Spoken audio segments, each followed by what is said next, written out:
Hi everybody. Good morning. This is going to be fun. We're going to work out with right triangle trigonometry with this idea of angle of elevation and angle of depression. It'll show an angle of elevation is an angle from the horizontal above it, and the angle of depression is an angle down from the horizontal. Let's see some examples here to make that very clear, I think. A zip line, 1,500 feet long, begins at a height of 62 feet. Let's make a sketch. Let me say first, this will just be the ground. And the ground, we'll call it horizontal. I know there are hills and there are mountains, but generally the ground's horizontal, like the horizon. And the zip line's going to go from a place 62 feet high. And if that's 62 feet high, then that'd be perpendicular to the ground. That's how we would measure height. That zip line moves 1,500 feet this distance. And I think if it says the zip line itself, this is the zip line is 1,500 feet, then this distance would be 1,500 feet. We may be curious what the ground distance is, but that's not what I'm curious about right now. It asks me to show the sketch, and we have pretty much, and find the angle of depression that the zip line makes. Now, the angle of depression will be an angle down from the horizontal. Let me show a horizontal line here, parallel to the ground.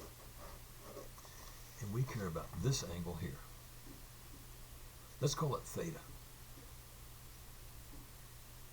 We want to know the measure of that angle theta. Because this is horizontal, and we can assume that the ground is horizontal, those are parallel lines. That tells me about this angle there, doesn't it? When these lines are parallel, these angles are congruent. That'll tell me why they are, but they are congruent. This would also have to be congruent with theta. Let's call it theta. Those are congruent angles because those are alternate interior angles between these parallel lines. Now, we're going to use a little trigonometry. So you've got to be asking yourself, would you use the sine, so, cosine, ca, or tangent? In this circumstance, we want to know this angle. I know the opposite leg and I know the hypotenuse. It makes me think I ought to use sine. Let's make a statement about the sine of theta. According to my diagram, the sine of theta is opposite over hypotenuse. That'd be 62 over 1,500. I need to find the measure of theta itself. I should arc sine both sides of this equation. Leaving theta on the left is equal to the angle whose sine, the arc sine, of 62 over 1,500. That I got to hit with my calculator, and we'll report on it right away. You do it too. It's something to get used to. 62 over 1,500. Let's arc sine that amount. I don't think it's a very big angle. I'm trying to clear all the junk. Second sine, the arc sine of 62 divided by 1,500. I think I got that okay. 2.4 degrees.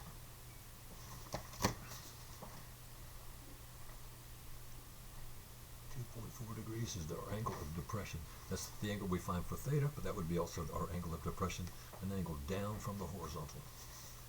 Let's do another. Paul, standing in a tower, 75 feet high. Make a sketch, so will I.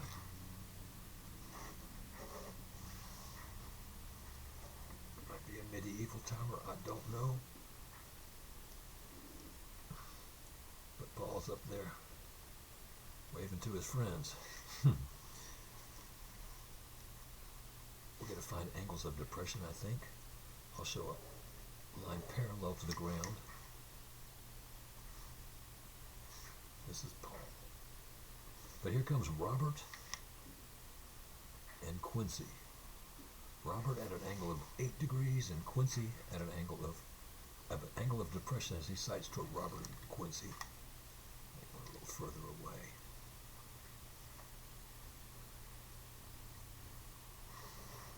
Gotta ask myself, who would have a greater angle of depression? The closer one or the one that's further away? And this tower is 75 feet high, huh? The greater angle of depression would be to the closer fella, huh? Let that be 8 degrees. degrees. Now, if this angle is 8 degrees, then this one would be 8 degrees. And that's what I'm probably going to work from. And I see that the other angle of depression to Quincy, this must have been Robert, I figure. And here's Quincy, further away, with a smaller angle of depression. This one is just 5 degrees. Therefore, this angle would have been 5 degrees. Happily, we have these parallel lines with alternate interior angles. We are to find the distance from each to the tower. From Robert to the tower, let's call the tower T. And from Quincy to the tower. Yeah, let's work it that way.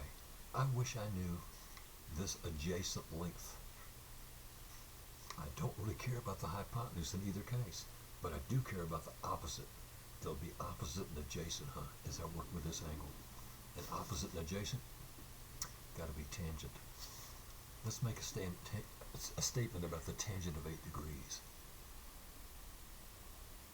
Tangent of 8 degrees is given by the opposite leg over the adjacent leg. That'd be 75 over TR. Let me just continue in that statement right there with what is equal to the tangent of 8 degrees. So you turn on a calculator too, clear all the junk, and ask, what is the tangent of 8? And I'm thinking the tangent of 8 is, get a good look at that, 0.1405 over 1. And I want to solve this proportion, and so do you. And I think to myself, how we're going to solve this proportion, I'm going to have to cross multiply and divide. Here's my thought. Both of these were equal to the tangent of 8 degrees, one from my calculator, one's from my diagram. Therefore, they're equal to each other. And I want to solve this proportion. What I'm going to have to do is multiply 1 times 75 and divide by that. I already got that decimal number on my calculator. I'm just going to say 75 divided by that last answer. And that gives me about 533.7 feet. 533.7 feet. That's how far away Robert is. Now let's figure out about Quincy. I figure we're still thinking about opposite and adjacent, so I'm still going to use the tangent function. The tangent, but the angle with Quincy is 5 degrees. The tangent of 5 would equal opposite, that's 75 feet, over adjacent, let's call that TQ. And the tangent of 5 degrees, we got to find that and equate these things. I come up with the tangent of 5 to be, make it so you can see it, I hope, 0.0875. 0.875. These things are equal. I'm going to have to cross multiply and divide. 1 times 75 divided by 0.0875. So it'll just be 75 divided by that amount,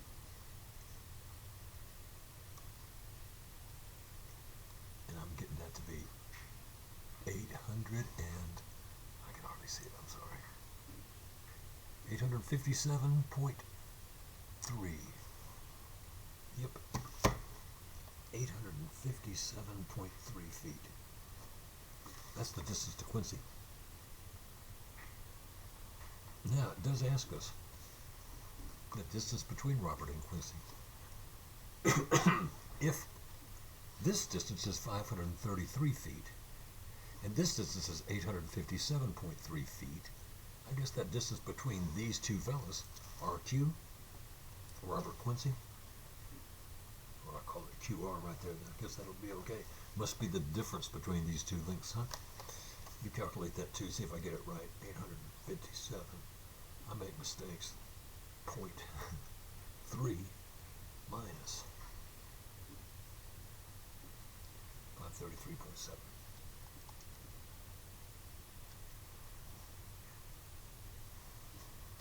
I come up with 323.6 feet.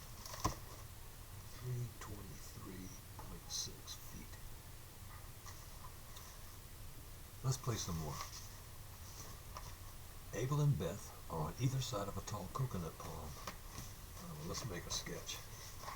I'm going to find that ruler. This will be great. Here's going to be the ground. And somewhere in there is going to be a coconut palm standing tall. We're going to find the height of that coconut palm, I bet you. And there's a lovely bunch of coconuts in there. Got a guy sighting into it from this distance. Here it talks about Abel and Beth are on either side of a coconut palm, 400 feet apart from Abel and Beth, I guess. Let's put Abel here. Let's put Beth over here. I think that'll work out okay.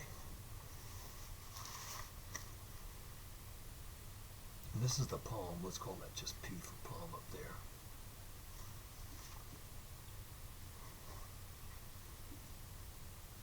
They are 400 feet apart. That's Abel to Beth. Abel sights with an angle of 30 degrees as they sight to the top of this to find these coconuts, and Beth sights with an angle of 60. This angle's 30. This angle's 60. This angle would have to be 90, wouldn't it? If those are 30 and 60 in this triangle, PAB, then it has to be a right angle. And we know the hypotenuse, don't we? So I know in class I'm going to shut this down and people are going to find all the other parts of this right triangle. The hypotenuse being 400 forces the short side, half the opposite of the 30, be one half of that length. That would have been 200. And if I wanted to know the longer leg of that triangle, it would be the short side times the square root of 3. So this distance would be 200 square root of 3. Well, let's get inside these smaller triangles. We're going to assume that palm tree is perpendicular. So we got a 60 here and a 90 there, must be a 30 up here, with a hypotenuse of 200. How about that short side? One half the hypotenuse, isn't it? And then I ought to multiply the short side times the square root of 3 to get the length of the longer leg. So that'd be 100 square roots of 3. You say, well, I got to get up that coconut palm and get those coconuts, and they're 100 square roots of 3 feet high. Well, the square root of 3 is about 1.732. Let me write that square root of 3 so you can remember about that. So that'd be about 173.2 feet high. 100 square roots of 3. Sorry about that. But what about this length over here? Well, this is still a 30, 60, 90 triangle. There's the 90 and there's the 30. This must have been the 60. So therefore, this is the longer leg. So take that short leg and multiply it by the square root of 3 to get this longer leg. Yeah, that'd be 300, wouldn't it? That does add up to the 400 that we wanted it to be, so it works pretty well. Now, so what are we asked about? How far is each from the palm? And Abe, well, I want to call that P now, but I'll say Abe is 300 feet. Abel, 300 feet from the palm. And Beth is 100 feet. How tall is that palm? And we found it to be 100 square roots of 3. And that's about 173.2 feet, I figure. You can check on that, but I'm pretty sure it's true. Let's make another sketch. Let's play some more.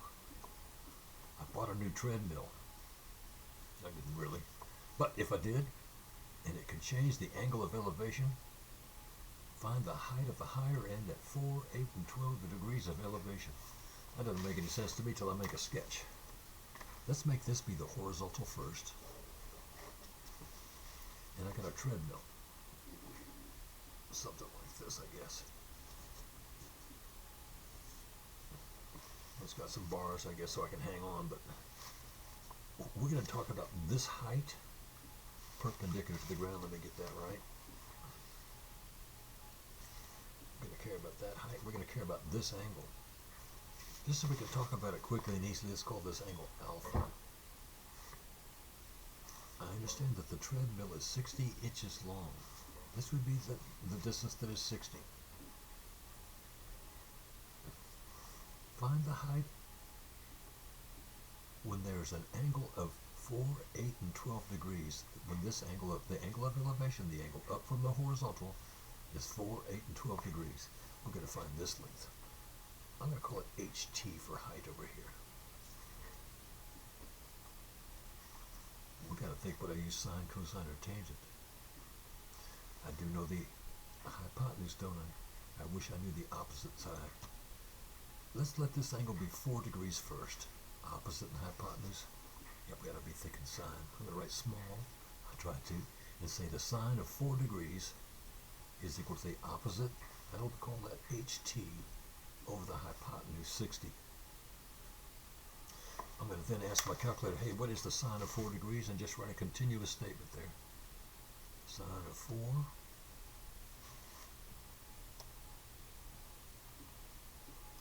is 0.8, no, excuse me, 0.0698.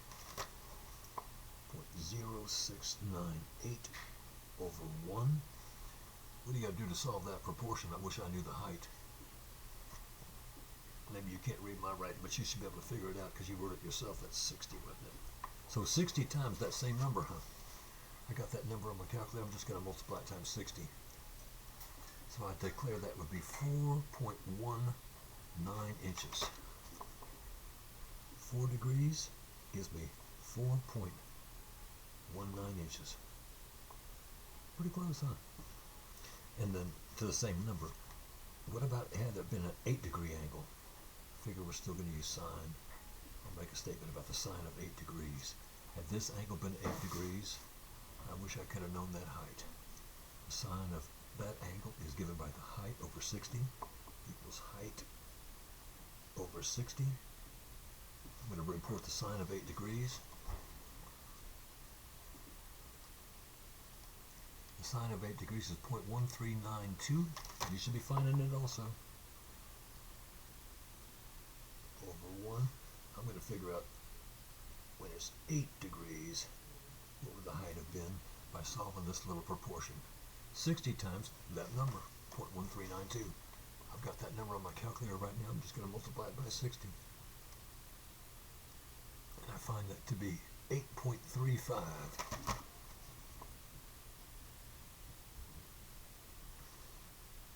Isn't that interesting?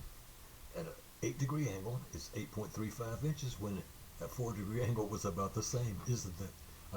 Yes. Okay, so let's figure that out. Had it been a 12-degree angle, I guess I'll continue to use the sine. The sine of 12 degrees, according to my diagram, is the height over 60. Ask the calculator about the sine of 12 degrees. 0.2079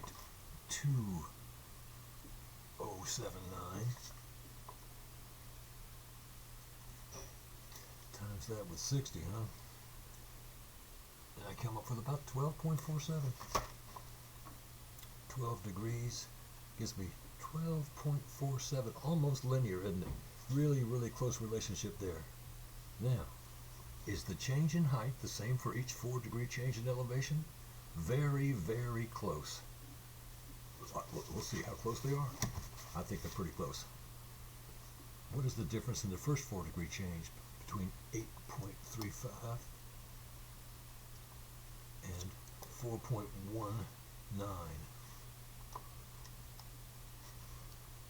Gave me a change of, take a look at that, 4.17 inches. What about that second change when it was from 12.47 minus 8.35? Very, very close. Within 5/100ths. Not perfect, but really, really close. What angle would give a height of 18 inches? Let's work one last question. What if this height had been 18 inches? Think that'd be an 18-degree angle? Give it a good guess. I think it might be about 18 and a half, huh? And I'm just guessing. I ain't worked this yet, but let's do that. What would this angle have to have been for this to have been a height of 18 inches? I still think I know something about the sine. The sine of alpha would have been 18 over 60. I know what you're thinking. 6 goes into both of those. That'd be the same as 3 over 10, huh? So alpha itself would have been the arc sine, the inverse sine of, you can use the 18/60th, but I'm going to call it 3/10. The arc sine of 3/10. Let's see if it's about 18 degrees. Clear all that junk. Let's check this out. Arc sine of 3 divided by pretty close to 18 degrees, not perfect, but about 17.5 degrees. At 17.5 degrees, that thing would be 18 inches tall. Yeah, that was fun.